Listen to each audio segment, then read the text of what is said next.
Jumpa lagi dengan Tirta Warta. Bagaimana kabarnya kalian? Semoga dalam keadaan sehat, selalu semangat dan optimis. Karena kami pun dalam keadaan senang dan bahagia. Kenapa? Karena pada video kali ini saya akan berbagi informasi yang sangat luar biasa. Mungkin kalian masih ingat pada video sebelumnya. Ya, sekarang saya akan membahas yang masih berkaitan dengan video sebelumnya, yaitu tentang penyakit ikan. Dan kenapa saya masih membahas ini? Karena materi ini saya anggap salah satu unsur terpenting dalam teknis menentukan keberhasilan usaha budidaya perikanan kalian. Dan perlu kalian ketahui bahwa sampai saat ini dunia kesehatan ikan masih belum kita andalkan. Artinya apa? Nilai kos untuk pengobatan masih relatif tinggi dibandingkan dengan nilai kos produksi yang dihasilkan.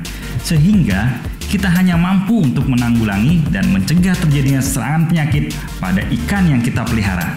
Saya pernah diberi nasihat dan ilmu dari salah satu pengusaha budidaya udang yang beliau katakan, lebih baik kita menghindari perang daripada kita membuat senjata untuk berperang.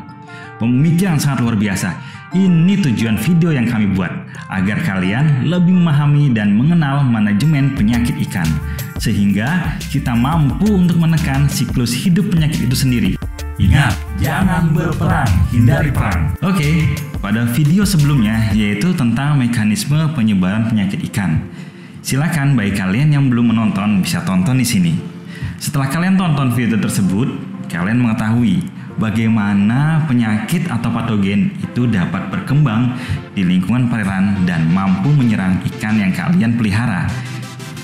Yang pastinya kalian akan melakukan bagaimana caranya untuk menjaga lingkungan dalam kondisi baik dan berusaha bagaimana caranya ikan dalam kondisi sehat dan tidak stres. Ikan yang sehat tidak mudah terinfeksi. Ikan yang sehat tidak mudah terinfeksi oleh patogen. Sementara ikan yang lemah akan mudah terinfeksi. Oke, apa yang kalian dapat dari informasi tersebut terasa akan lebih sempurna apabila kalian mengetahui pula jenis-jenis dari penyakit ikan itu sendiri. Entah dari bentuk, bagaimana dia menyerang ikan, dan bagaimana caranya mencegah dan mengendalikannya. Di video kali ini, saya akan mengupas tentang jenis-jenis penyakit ikan berdasarkan penyebabnya. So, tonton terus video ini dari awal sampai akhir agar kalian tidak gagal paham. Oke, penyebab terjadinya penyakit kita bagi menjadi dua, yaitu penyakit infeksius dan penyakit non-infeksius. Penyakit infeksius adalah penyakit yang disebabkan dari masuknya bibit penyakit entah berupa bakteri, virus, parasit, maupun jamur. Sedangkan penyakit non-infeksius yaitu penyakit yang disebabkan bukan dari bibit penyakit, melainkan dari kondisi lingkungan, nutrisi, dan genetik yang tidak normal. Selanjutnya, penyakit infeksius itu sendiri kita bagi menjadi 4 jenis. Yang pertama bakteri, kedua virus, ketiga parasit, dan keempat jamur. Penyebab penyakit selanjutnya yaitu non-infeksius. Non-infeksius ini terdiri dari 3 jenis. Yang pertama lingkungan, kedua nutrisi, dan yang ketiga genetik. Oh ya, sebelum itu saya informasikan pada kalian bahwa informasi yang saya akan bahas yaitu berdasarkan studi di lapangan yang banyak dialami oleh pelaku usaha. Dan saya ambil sampel jenis penyakit ini dari perairan air tawar. Oke, saya lanjutkan. Yang pertama yang akan saya bahas yaitu bakteri dari penyakit infeksius. Apa itu bakteri? Mungkin ada sebagian dari kalian yang sudah tahu. Oke, sedikit saya jelaskan. Bakteri adalah kelompok organisme yang tidak memiliki inti sel, yang berukuran kecil atau mikroskopik. Dan tidak semua bakteri bersifat buruk. Ada sebagian kelompok bakteri yang memberikan manfaat untuk kehidupan kita. Namun, dalam hal ini kita akan bahas yang bersifat patogen atau penyakit. Ada beberapa jenis bakteri yang sering menyerang di perairan air tawar yang kita temui. Mungkin ada sebagian kalian yang mengalami. Jenis bakteri yang pertama yaitu Aeromonas. Bakteri ini sangat berpengaruh dalam perairan budidaya, khususnya perairan air tawar, dan menimbulkan wabah penyakit dengan tingkat kematian yang tinggi sebanyak 80-100% dalam waktu singkat sekitar 1-2 minggu. Aeromonas ini pertama masuk Indonesia pada tahun 1880 dan menyebabkan wabah pada ikan karper di Jawa Barat dan mengakibatkan kematian sebanyak 125 ton. Cukup banyak. Dan bakteri ini termasuk dalam kelompok bakteri gram negatif dengan ciri-ciri berbentuk batang. Adapun gejala klinis pada bakteri ini, biasanya ikan akan berwarna kusam atau gelap, nafsu makan menurun dan sering mengumpul dekat saluran pembuangan, kulit kasar dan menghasilkan banyak lendir. Dan sering terjadi pula pendarahan pada bagian pangkal sirip, sisik mengelupas, luka di bagian mulut dan pada bagian tubuh lainnya. Pada infeksi berat, perut lembek dan membengkak, mungkin kita sering sebut dropsy atau sisik nanas yang berisi cairan merah kekuningan. Bagi para penghobi ikan hias, mungkin hal ini sering terjadi di ikan peliharaan Anda. Baik, untuk pengendalian dan pencegahan dari bakteri ini dapat dilakukan dengan cara pemberian vaksinasi benih dengan anti Aeromonas hydrophila. Cara yang kedua, desinfeksi sarana budidaya sebelum dan sesudah proses pemeliharaan ikan. Apabila cara pertama dan kedua kalian masih bingung, masih ada cara yang lain dengan memberikan unsur imunostimulan, misalnya penambahan vitamin C pada pakan secara rutin selama pemeliharaan, memperbaiki kualitas air secara keseluruhan, terutama mengurangi kadar bahan organik terlarut dan meningkatkan frekuensi penggantian air baru secara terpadu. Oke teman-teman, sebelumnya saya mohon maaf apabila dalam pengaturan suara atau suara yang kalian dengar ada sedikit perubahan karena di luar studio sedang terjadi hujan dan berdampak dengan suara yang berubah. Jadi saya mohon maaf apabila suara yang kalian dengar agak sedikit berubah. Oke, mudah-mudahan tidak berpengaruh dengan materi yang akan saya sampaikan. Jenis bakteri selanjutnya yang tidak kalah berbahaya yaitu Pseudomoniasis. Bakteri ini merupakan bakteri gram negatif dan non-spora. Bakteri ini bersifat aerobik, artinya bakteri yang membutuhkan oksigen atau zat asam untuk pertumbuhannya. Bakteri ini berkembang biak di tanah dan air.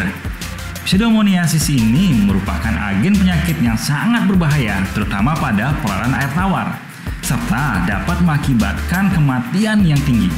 Karena penyakit ini menular dalam waktu cepat bila kondisi perairan dalam kondisi buruk. Gejala klinis pada bakteri ini akan menjadi lemah, bergerak lambat, melakukan gerakan bernafas di permukaan air yang tidak teratur, dan warna isam relatif pucat serta warna tubuh berubah gelap. Terdapat bercak-bercak merah pada bagian luar tubuhnya dan terjadi kerusakan pada sirip, insang, dan kulitnya.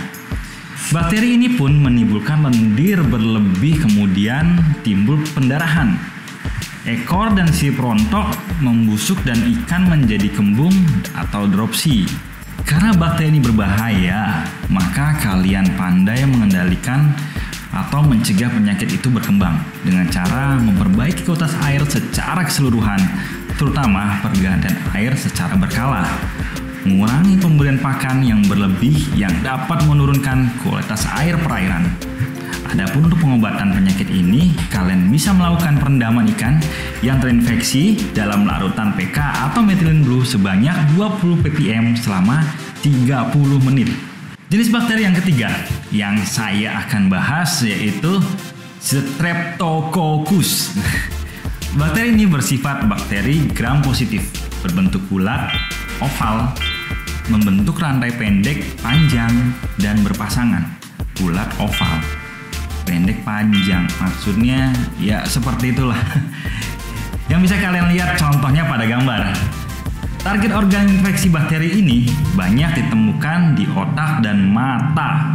Dan ikan yang terinfeksi sering menunjukkan tingkah laku yang abnormal seperti kejang atau berputar-putar serta mata menonjol.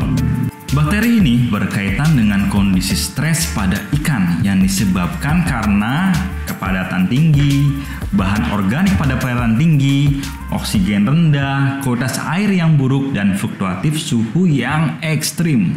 Adapun gejala klinis pada penyakit ini adalah nafsu makan menurun, lemah, tubuh berwarna gelap, dan pertumbuhan lambat. Untuk gejala yang lebih spesifik adalah terjadinya pembekakan pada mata yang mengakibatkan pembusukan. Oke, untuk menanggulangi atau mencegah sama seperti penyakit yang lain yang disebabkan bakteri, yaitu dilakukan dengan cara pemberian vaksinasi benih dengan anti-streptococcus. Cara yang kedua, desinfeksi sarana budidaya sebelum dan selama proses pemeliharaan ikan. Adapun cara yang mudah untuk kalian lakukan adalah pemberian unsur imun stimulan, misalnya penambahan vitamin C pada pakan secara rutin selama pemeliharaan. Memperbaiki kualitas air secara keseluruhan, terutama mengurangi kadar bahan organik larut, dan meningkatkan frekuensi pergantian air baru secara terpadu. Baik, bakteri yang terakhir yaitu Mycobacterium. Bakteri ini banyak menyerang pada ikan yang dipelihara pada lingkungan perairan tenang dan sistem resirkulasi, sehingga jenis ikan seperti gurame sering terinfeksi penyakit ini. Mungkin bagi kalian yang memiliki usaha budidaya gurame, hati-hati dengan penyakit ini. Mycobacterium atau sering kita sebut dengan tuberkulosis pada ikan merupakan penyakit yang bersifat serangannya kronis dan dapat menginfeksi berbagai spesies ikan, baik ikan laut maupun ikan tawar.